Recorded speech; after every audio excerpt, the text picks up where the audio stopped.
very good day to you. This is a special edition of the Making of the John Batchelor Show. I thank you for joining on a national holiday in the United States, President's Day, putting together Abraham Lincoln's birthday. I believe that was 1812, with George Washington's birthday. That was earlier in the 18th century. And putting them both together and then insisting that all holidays happen on a Monday. So this is a national holiday for the United States, not for the rest of the planet. And therefore, I take this opportunity to welcome my good friend and colleague, Alejandro Peña Esclusa, a member of the opposition in Venezuela, who is in Europe traveling because the conditions in Venezuela for these many years has been unacceptable for people of integrity and who wish to speak out against the abuses of the leadership in Caracas. Alejandro is someone who knows Caracas very well. It's his hometown, and he misses it. There was a time, I've understood, that Alejandro was abused badly by the regime and detained in the infamous and notorious prison that is in the hills of Caracas, where many of his colleagues remain, despite the promises of the sort of government that is now in place with the Rodriguezes. We will speak to all of that, but we're going to begin by talking about John's first instance when he recognized something was awry in Venezuela, a very famous country dating back to the 19th century organization of all of the Americas into sovereign states. But then there was a moment in the early 21st century, once upon a time. Alejandro, a very good day to you. My memory is that it begins with the banging of pots. What is that word in Venezuela, the banging of pots? It's called cacerolas. And so the banging of pots is called cacerolazos, which were famous in a certain moment in Venezuela for protesting securely inside our homes against Chavez. Because if you do that outside, you could be repressed or put in jail just for doing that. Do you remember the banging? Could you hear it in a whole neighborhood? Was it very loud? What was it like? Well, it was difficult for me hearing the bangs in the other houses because my family were banging the cacerolas in our own house. So our whole family, we even bought some old pots because we didn't want to, harm the new ones. So we had special pots for banging the cacerolas when the protests were done. Well, I want to start with that story. When we record, we're not recording now. We're just we are recording, but we're not recording for the radio show. I want to start with that story because it always caught my attention. What a clever thing to do, to march through the streets and bang. I didn't realize you were banging inside because already the government was abusive. My next memory of reporting, because these are the war years where Afghanistan and Iraq were dominating the news every night. I've been on the air for 25 years.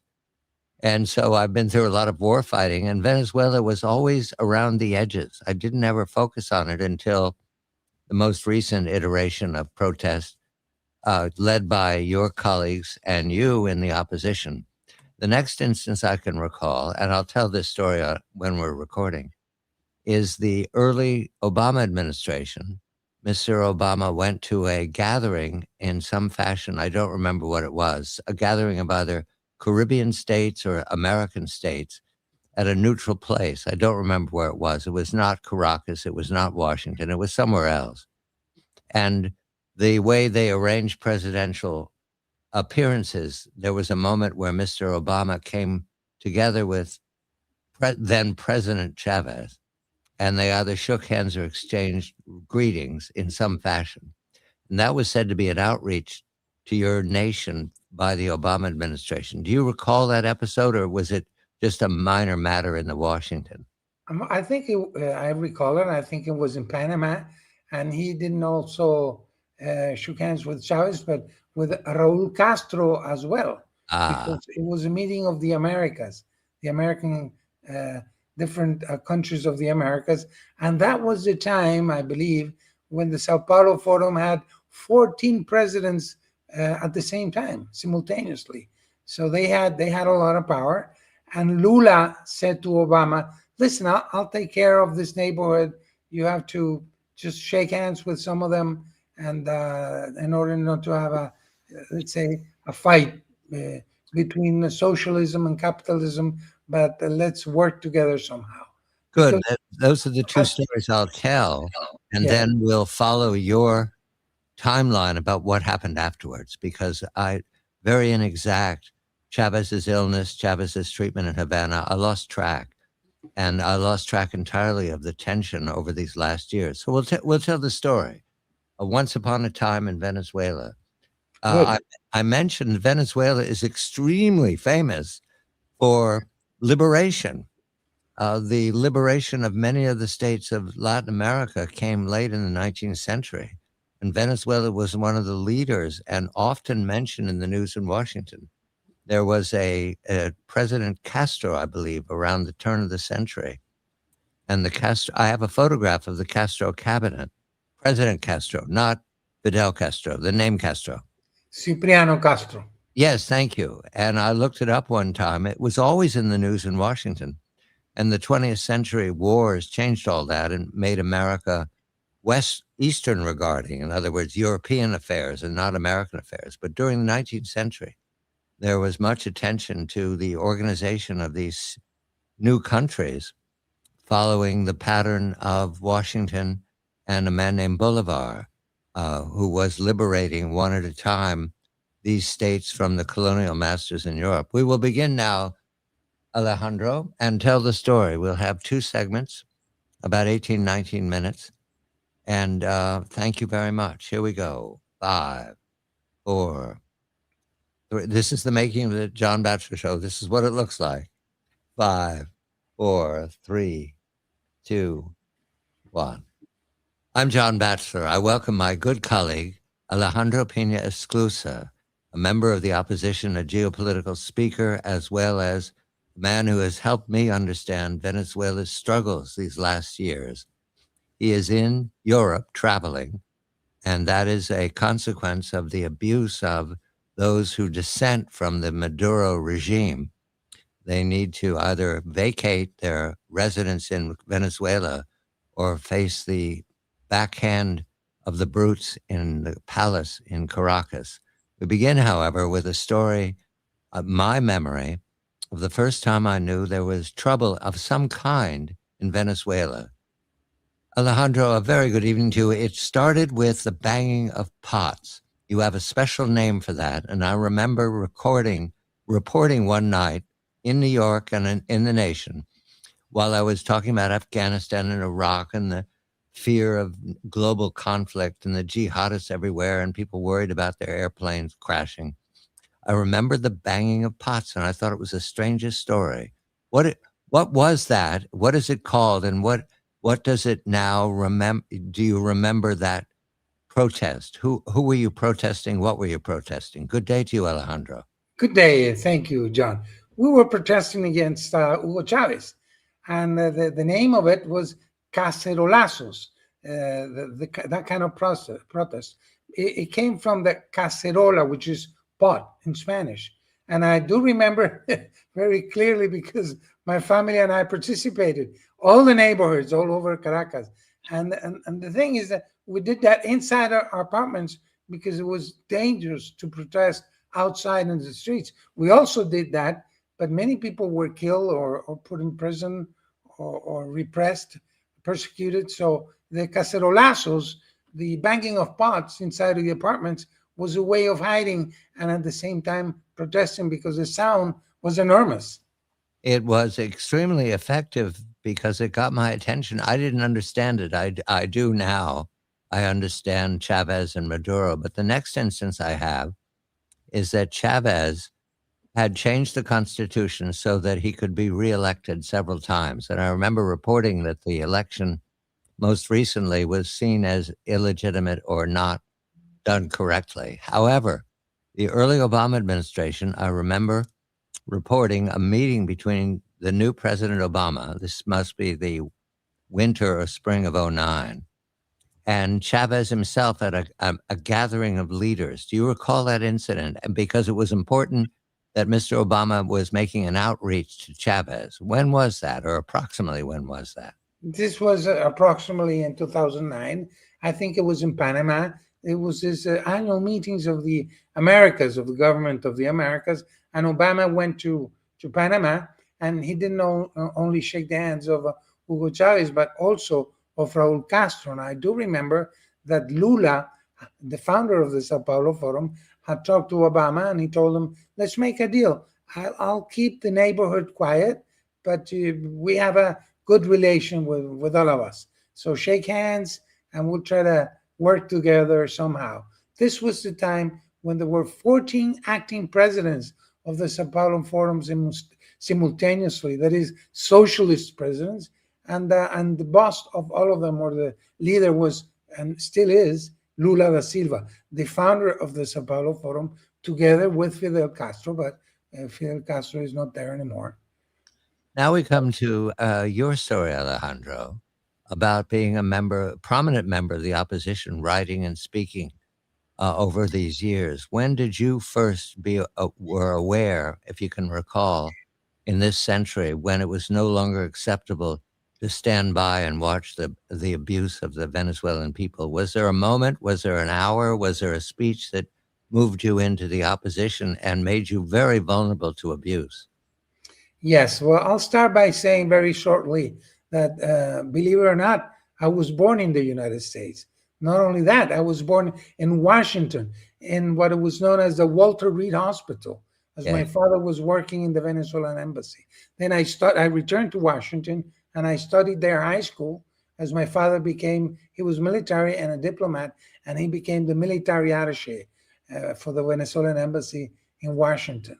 So I was part of that Venezuelan generation that grew up in a rich country where everything was prospering very fast. It was very easy to make money. And our generation wasn't involved in politics and did not want to be involved in politics. But then some things began to happen. The economy began to slow down. Corruption became viral in Venezuela. And in my generation, some of us decided to enter the politics. In my case, I was an entrepreneur that had a lot of success. It wasn't difficult to have success because of the prosperity of Venezuela. So I decided to enter politics. But the question you asked me, what was the moment when you worried? Well, the moment was the 30th of May of 1995. What happened in that day?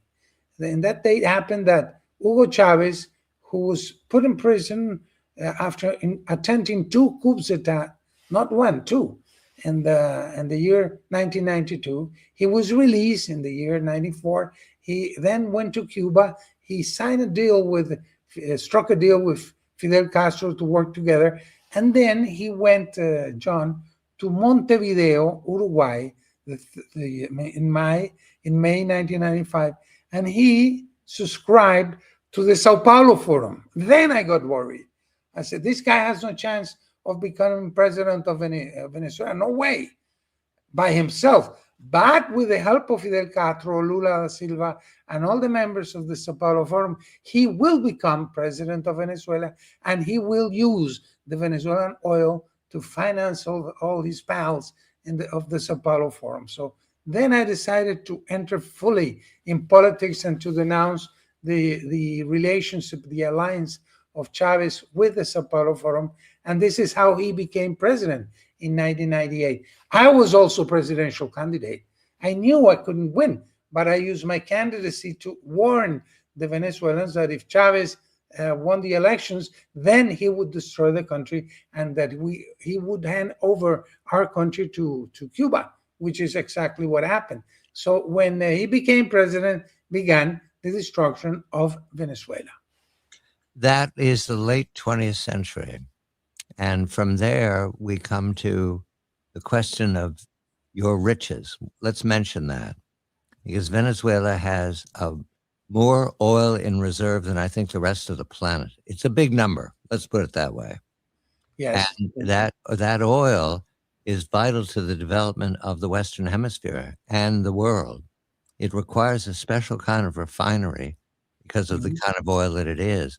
those refineries exist in the United States. There was simpatico between the United States and the Venezuela government before Chavez because they were working together to make the oil acceptable around the world, to turn it into gasoline products. That went bad at some point. Why? Was it Washington? This is late Clinton, early Bush. Was it Washington recognizing that Chavez was not friendly to the United States of freedom? What created the enmity between the two countries? Well, the enmity was created by Chavez because he was anti-American. He worked with Fidel Castro. He was a Cuban asset, not as much as Maduro, who was a real 100% Cuban asset, but also Chavez. So he received orders from Fidel Castro to break relations with the U.S., which was very bad for us Venezuelans that had for decades a very good relation with the U.S., and to start having relations with China, Russia, Iran, and other countries. So Chavez began turning our country into an enemy of the United States. So Bush just reacted, and of course Trump reacted to something that was created deliberately by Fidel Castro through Hugo Chavez. Now, the story is patchy, but at some point, the Chavez government, the Chavez regime, turned to abusing the Venezuelan people by arresting them or intimidating them. When did that happen? When did it happen to you? Because here you are, a prominent political voice, and then suddenly something must have changed for you to be detained and accused of whatever crimes they have and jailed. What was the changeover? Well, I'm a politician and a writer, but I've never belonged to the political parties. I was an independent. I'm more a writer and a thinker than any other thing. But I wanted to help my country, and I knew that Chavez was a danger. So I started to denounce him. Not only did I write against him, but I denounced something that nobody else was talking about: his relation with Cuba, with the Colombian guerrilla, and with the Sao Paulo Forum.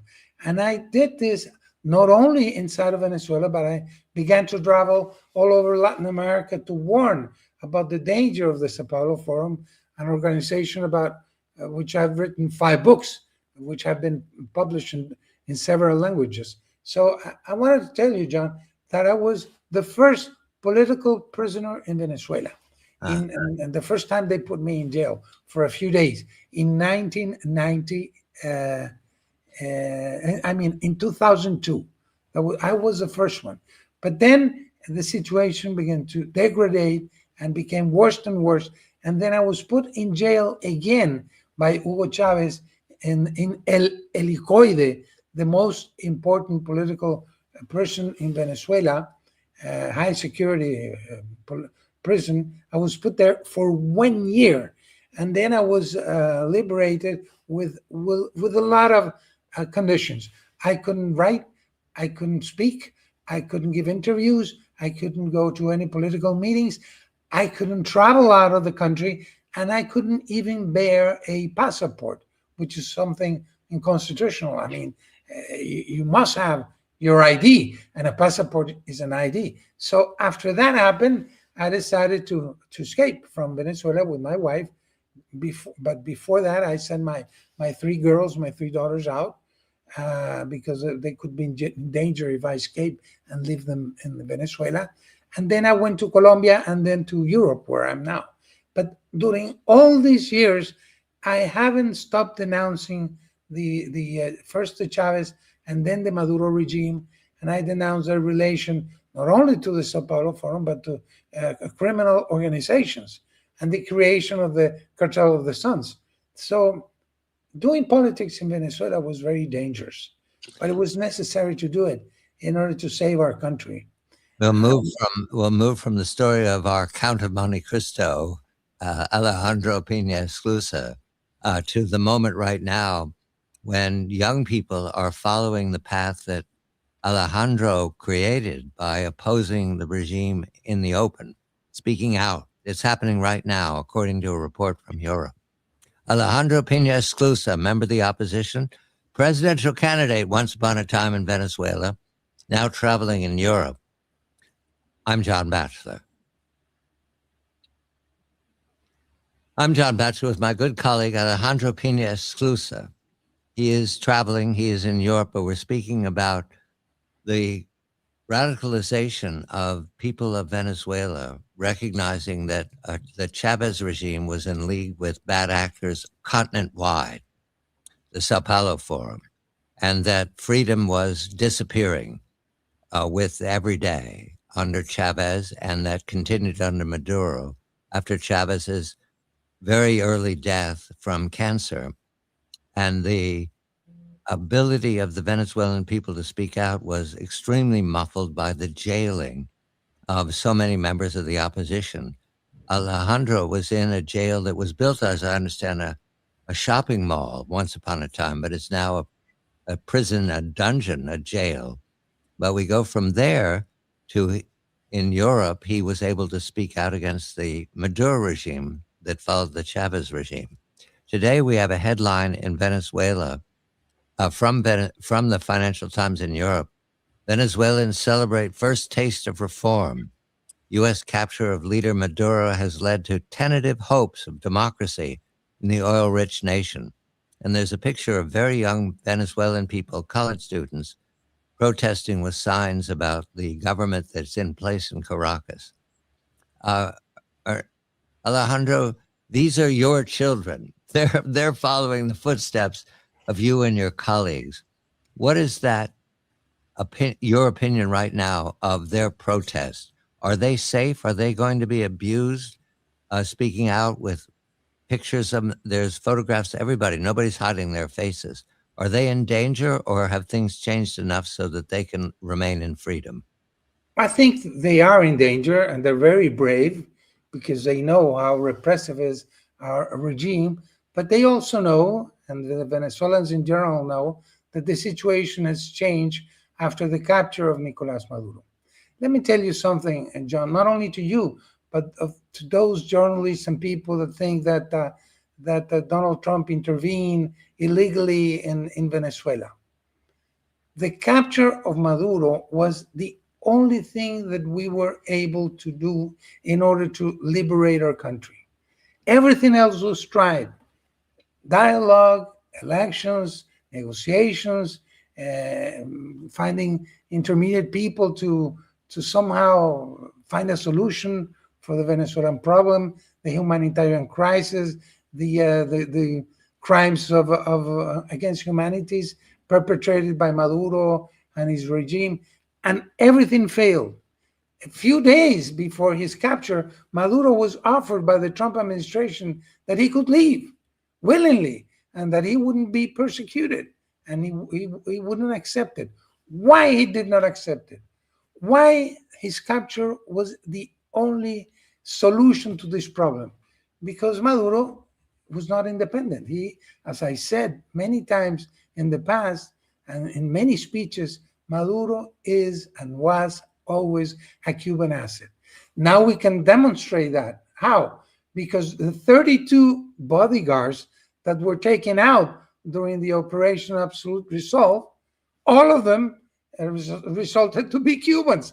I mean, how can you explain, John, the president of a country which is guarded by people from other countries? The only explanation is that he didn't even trust our own Venezuelan security forces because it was a Cuban asset. Okay, so following orders by Cuba, everything that Maduro did is to support the Cuban dictatorship, give all our resources to Cuba, and destroy the Venezuelan economy. So there was no other way.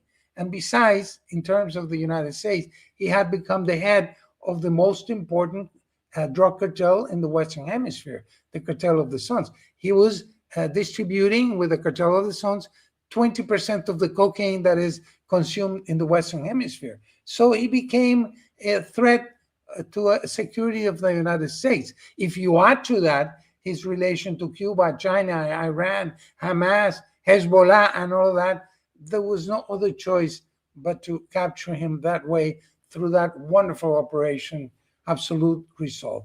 And now we can see the light. We now see that students are beginning to protest, as you were saying, and there is a interim government that is being supervised or following orders given by the United States. And this might be the beginning of the final liberation of Venezuela. You have a president, Mr. Gonzalez. You have the opposition very well recognized in the world with the Nobel Peace Prize. And you are able, and others are able to speak out. And it does indeed strike me as promising, unless there is some twist in the road you're worried about. We have about a minute. What are your anxieties? What should we watch, Alejandro, in these next days and months to know that things are going badly as opposed to well? We have a minute. Well, two things we have to watch. Inside of Venezuela, the radical groups commanded by Diosdado Cabello, they might turn they might use the violence because they don't like what's happening right now. And the other thing we have to watch, John, the Americans have to watch, is the attitude of the Democratic Party inside of the United States, they're trying to stop what Donald Trump is doing in Venezuela. I don't know why, because 92% of the population in Venezuela not only support Donald Trump, but according to polls, they are grateful to Trump. So, but the Democrats are trying to stop his plan on Venezuela. So those are, in my opinion, the two most important threats for the Venezuelan transition. My colleague Alejandro Peña Esclusa, I'm John Batchelor. Bravo, Alejandro. Bravo. I didn't know you were a presidential candidate, you modest person. You never told me before. Wonderful.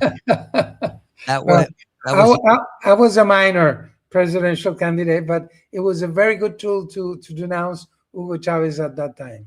Oh, no. All minor presidential candidates have institutional memories. They're necessary to remember what it was to run against Chavez. That's a moment in time that won't come again. It was not clear at that moment what he was. Now we know completely.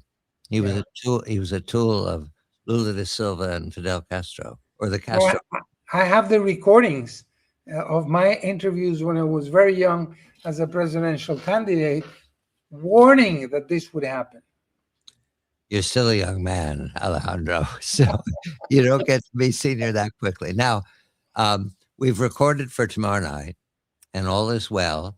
I very much enjoy your autobiography. The detail that we didn't have time, and we'll develop it going forward. I mentioned that former shopping center. It has a name. What is the name of the former that you call it? Helicoide. What does that mean? Helicoide, it's a helicoid because of the shape. That's like right. A helicoid. Right. The circle. And there's one entrance and one exit, right? You went through that and then you exited from that was originally a parking garage. To the dungeons, yes. But with cars, I think they have a secret entrance and a public entrance. And it still has important members of your opposition incarcerated. Is that correct? Yeah, that's correct.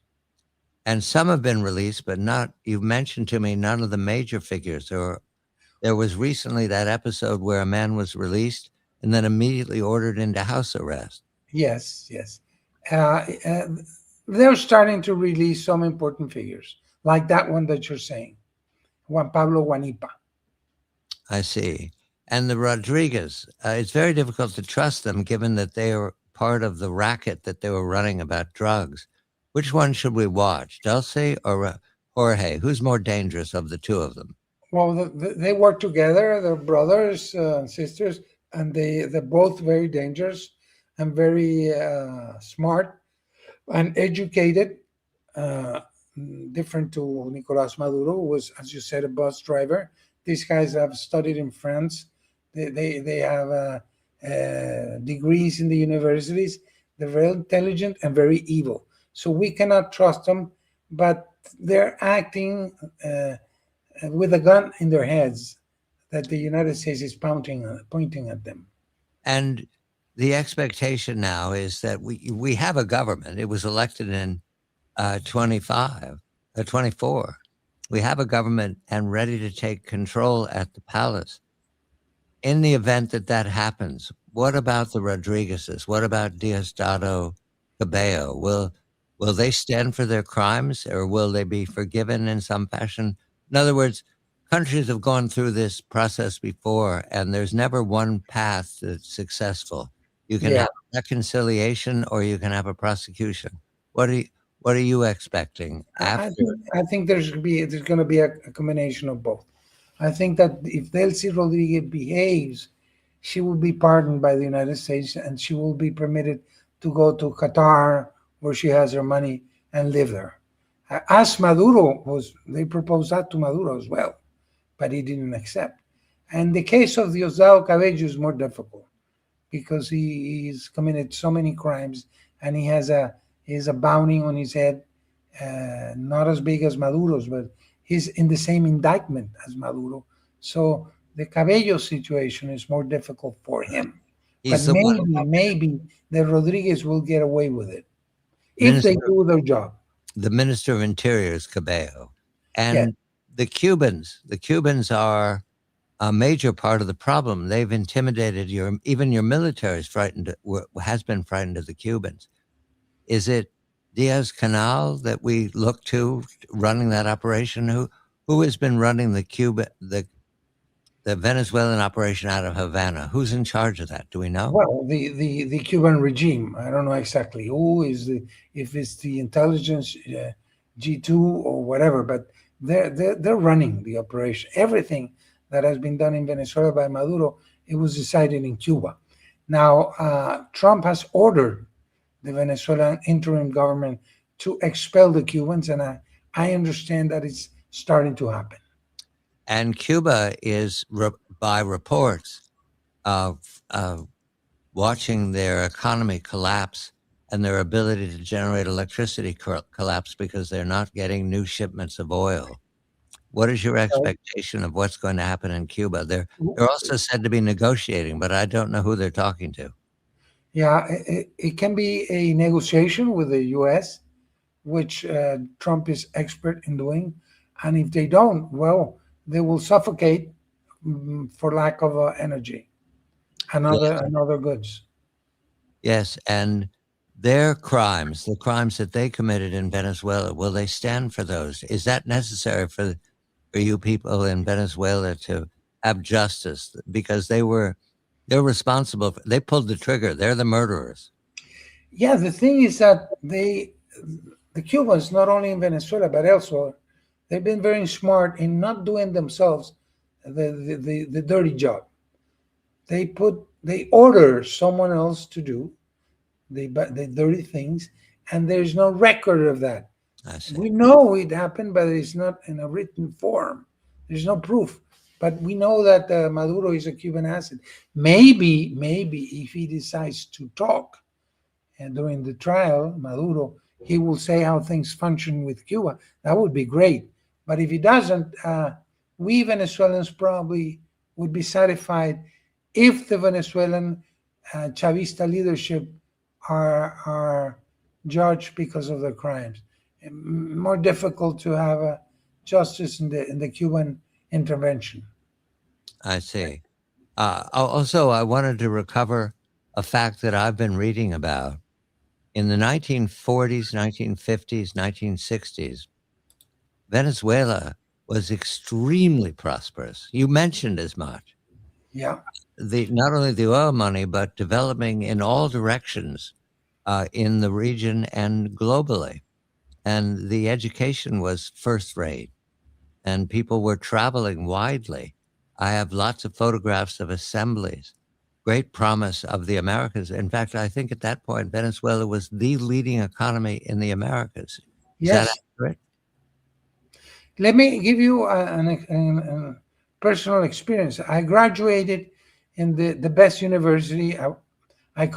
People call it the Venezuelan MIT. Of course, there's a big difference between the two. But the University Simon Bolivar is where the technician studies, the engineers, the experts, the electronic experts, and I studied there. And when we graduated in 1977, we didn't have to look for jobs. The companies would come to the university to offer us jobs. And the first month, the first salary you get, the minimum you would get, it was like $1,200 just to start. For Venezuela, that was a lot of money. This, I mean, I won't say it in public because it might sound bad, but in my case, 5 years after I graduated, I had my own company. I had a Mercedes Benz. I had a boat, and I had a small Cessna airplane. Not because I was very smart, no, just because I worked hard and I had education. I was an engineer. I had a very good partner who still is my friend, and we made tons of money just working. That's all. A wonderful detail, because I come to a memory that I have, and I don't know when it happened, when the oil fields suddenly were taken over by the military, and the deterioration of the infrastructure of the oil fields and the pipelines and the electricity of the country fell apart. That was under Chavez, I believe. So you were an engineer watching that happen, and all the engineers who had been running the oil fields and the infrastructure, where did they go? Were they driven out of the country? Well, the thing is that they were so corrupt that they would hire these companies to do the job, and then they would not pay them. So the companies would declare themselves in bankruptcy, and many of the employees, the engineers, decided to go to Colombia and to the U.S. So you have many Venezuelan engineers in Louisiana and in Texas. And that was what, 20, 30 years ago. So no, this was maybe 2005, 2020 years ago. Yes. And they're available to come back under the right conditions? Yeah, they maybe would, but some of them have become executive of American oil companies, and I don't know if they'll return. Because my understanding is the oil fields need a great deal of attention and rebuilding, and the people who know it best are the Venezuelans, not the army. They abuse the fields. That's right. So that is a source of income immediately right now. Yes. But, yes. And what are the threats? You mentioned what you're worried about, Diosdado, Cabello. Are there threats internally? The narco gangs, are they considered a threat right now to the people of Venezuela, or have they left? Well, good question. The thing is, John, unbelievably, the heads of the narco gangs are the guys in the government. Delcy, Jorge Rodriguez, Diosdado Cabello, just they belong to different factions of the same cartel of the Suns. Maduro represented the Cuban faction.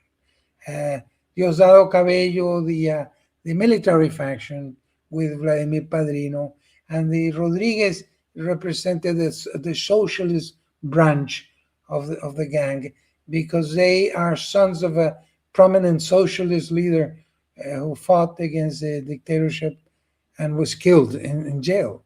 So they hate the system. The two guys, the two brothers Rodriguez. So they are criminals, all of them. The thing is that Delcy is trying to cut a deal with Trump, helping to dismantle the cartel if they let her get away afterwards.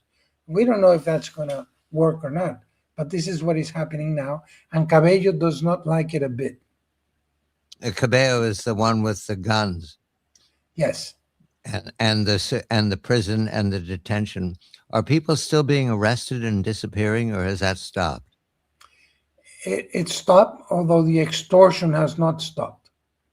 Extortion, I mean, militaries and police telling people to give them money or else.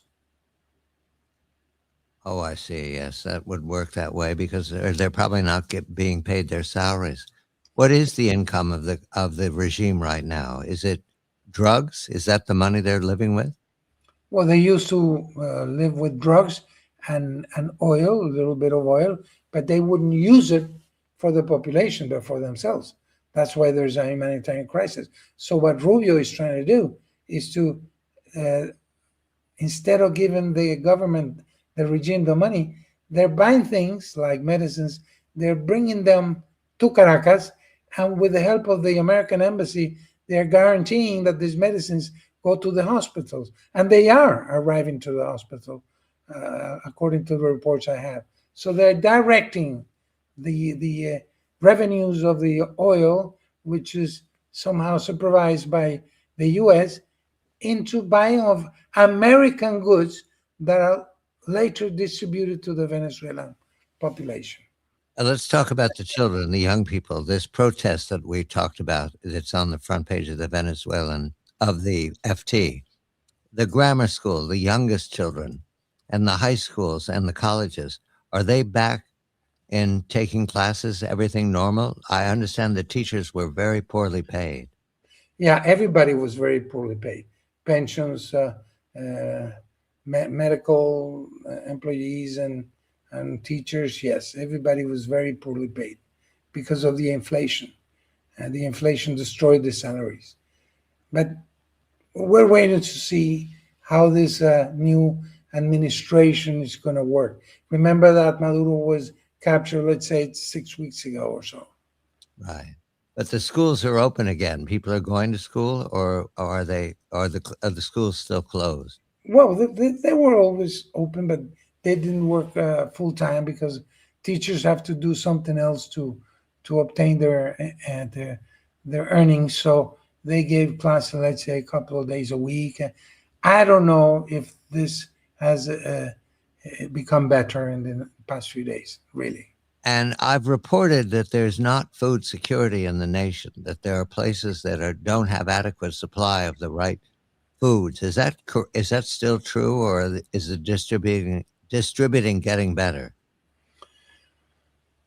Well, what happened with Venezuela with the food, and I experienced it when I was there 5 years ago before leaving Venezuela, is that there was food, but it was very expensive, and you have to have dollars. The national money, the bolivar, didn't work, and then the food for the population was subsidized and was very low quality, but it was given only to those who declare themselves followers of Chavismo. That was extortion with the use of food. And the guy in charge of that program was Alex Saab. Ah, that's the Iranian connection. That's the guy who was let's say, who managed the money for Maduro. Did you see bad actors from outside? Did you see Lebanese from Hezbollah, or Russians, or Cubans in the streets in Caracas? Were they walking around as if they were in charge? Well, you could see easily in certain places of Caracas, Russian people, Iranian people, and also Cubans. And you would see the Cubans, especially in the institutions. I think I've told you once, in the registers where you buy or sell an apartment, or in the place ID offices where you get your ID or your passport, they had the control of the whole ID, of the whole commercial system, of the whole the whole functioning of the civil society. And they took a piece of the action, I understand. What about Chinese investment? There's said to be money that was made available to the Maduro regime. Did you see Chinese nationals in the streets in Caracas? Yes, they were given Venezuelan passports without even speaking Spanish. And they would import their investments with only Chinese nationals. And they wouldn't let anyone in their compounds. They would build it. They would bring everything from China, their housing, the buildings where they had the companies, the food, everything. They would bring it. They were like little Chinese compounds in different parts of Venezuela. And yes, Venezuela was the country where they invested the most, more than anywhere else, more than Brazil, more than Argentina. Is that still going on? Have the Chinese left? Or have they taken their money? Or are they still putting money into the hands of the palace? Well, what happened is that since the Chavista regime is so corrupt, they stole the money. So all the Chinese investments that was supposed to be destined for trains or for housing or for factories, everything was stolen. So the Chinese became demoralized and decided not to give more money to the Venezuelan regime. I see. When a thief steals from a thief, who do you go to for complain? You don't have anybody to complain to. All wonderful stories. We've got great romance ahead for the people of Venezuela. It's not that you're not allowed to be exhausted, but this is a good time to go to the streets. The photograph that's in the FT is inspiring because they're not wearing masks. They're not frightened of anything at this point, which now and again, I remember being 19 years old. Do you remember that, Alejandro? Oh, yes. I don't know how he became 71 so fast. Yes, you think you're going to live forever. There's nothing to fear in the world. Well, maybe that's true. It'll be true for them. It's wonderful to see. Alejandro, I thank you. You're a good sport for doing this on a holiday, but it's been wonderful to talk to you at length about your adventures. You're only halfway through, Alejandro. You're not allowed to get off the train yet. Well, thank you. So I thank everybody for listening in on a national holiday. This is the making of the John Batchelor Show. As I tell my audience, reminding them that my pep talk to myself is that it's not that I do it so well, it's that I do it at all, pushing all these buttons and making it happen. I also say that this is not the making of sausage. No, I don't eat sausage. This is the making of carrot soup. Everybody likes carrot soup. And so I thank you for listening. I thank Alejandro. We'll be back next week with the New World Report, and Ernesto Araújo from Brazil will join us. There's much news in Brazil as well. A big election this year. This is the making of the John Batchelor Show, a special edition. And Alejandro, vaya con Dios. Vaya con Dios, John. I'm pressing the music.